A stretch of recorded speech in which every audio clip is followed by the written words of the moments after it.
I will present the national statement of the Republic of Serbia. My name is Lepša Štulić. I am the Minister Counsellor at the Embassy of Serbia here in Prague. Ladies and gentlemen, dear Mr. Chairman, I would like to thank the Ministry of Foreign Affairs of the Czech Republic and Special Envoy for Holocaust, Interfaith Dialogue and Freedom of Religion, Dr. Robert Režek, for the invitation to be with you here today. It is my honor and pleasure to represent the Republic of Serbia at the review conference on the Terezín Declaration adopted in 2009. I would like to point out that Serbia, as a signatory to the Terezín Declaration, adopted the law on remedying consequences of seizure of assets from Holocaust victims with no living legal heirs in 2016 and is continuously working on its implementation. This law stipulates the provision of regular financial support to the Federation of Jewish Communities, which is allocated from the budget of the Republic of Serbia in the amount of 950,000 euros per calendar year for a period of 25 years,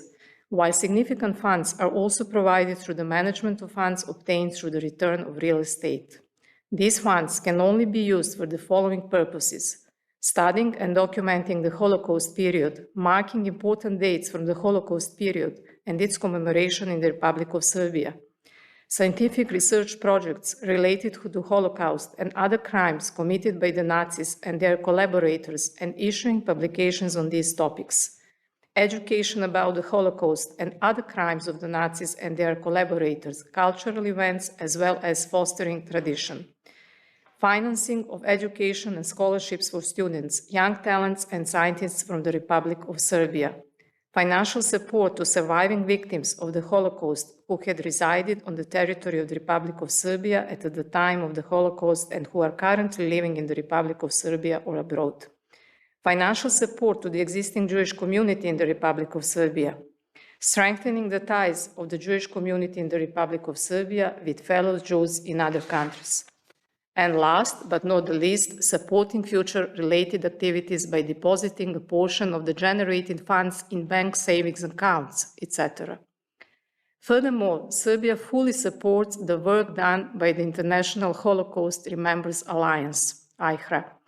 Through the engagement of the Serbian delegation to the IHRA, Serbia actively participates in its work and thus contributes to ensuring that the horrors of the past are not forgotten, that places of suffering are marked, as well as to having the future generation learn about the past while at the same time looking to the future. The IHRA, non-legally binding definition of anti-Semitism, was adopted as well. In order to foster the memory of the victims who lost their lives in the Nazi concentration camp, the Jewish transit camp, Belgrade Topovske Šupe, artillery sheds, as well as the former Belgrade Fairground and Jewish Camp Zemun, and Reception Camp Zemun, the National Assembly of the Republic of Serbia adopted the law on the old Fairground Memorial Center in Belgrade in February 2020. Ladies and gentlemen,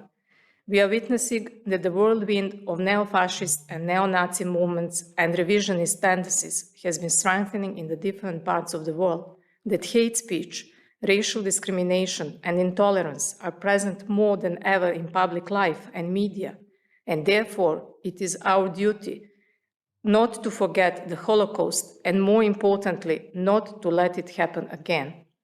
Serbia has invested a lot in raising public awareness and knowledge about the Holocaust, especially through public events, media coverage, updating curricula, as well as publishing and disseminating research papers and books on this important topic, including an increasing number of teaching staff being trained in programs run jointly with international partners.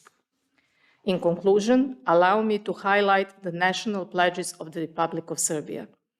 We pledge to establish a Holocaust Memorial Center in the city of Bor in the coming months, where one of the largest forced labor camps in Europe operated during World War II.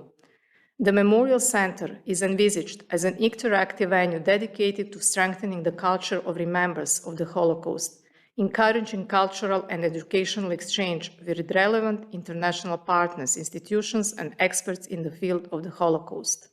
The center will include a Serbia-Hungary Friendship Park commemorating many prominent Hungarian Jews who died while toiling in the inhuman conditions of the labor camp.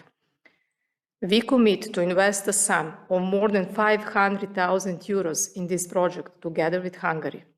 As part of the same project, the reconstruction of the Jewish cemetery in the city of Bor will be carried out, and all the locations of suffering will be mapped and marked. Furthermore, all locations along the death march, to which most of the labor camps workers were forced to on their way to concentration camps in Germany, will be marked as well. Throughout the current and next year, reconstruction works will also be conducted at the Central Remember Site in Serbia, Staro Sajmište, Old Fairground in Belgrade. This location will be allotted partially to the Museum of Genocide Victims and the Permanent Memorial Center, Staro Sajmište, Old Fairground. We pledge to further promote education on the Holocaust,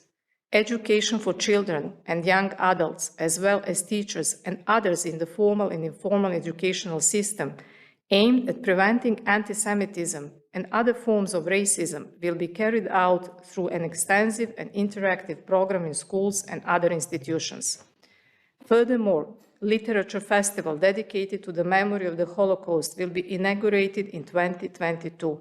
initially on the national level and in later stages in international level. We pledge to continue supporting the Jewish community in the Republic of Serbia. Being the first country in Europe to adopt the Holocaust Property Restitution Bill in 2016, we pledge to continue the restitution of all property belonging to the victims of the Holocaust without legal heirs by compensating Jewish community with 950,000 euros each year until 2041. Ladies and gentlemen, I take this opportunity to thank the host once again for their hospitality and excellent organization of this important event, certain that we will build a better and more carefree future through our joint efforts. At the same time, I would like to add that in the context of the participation of the representatives' Peace of Pristina and in accordance with the instruction of the government of the Republic of Serbia, I want to include the following explanatory statement in the official records of this meeting.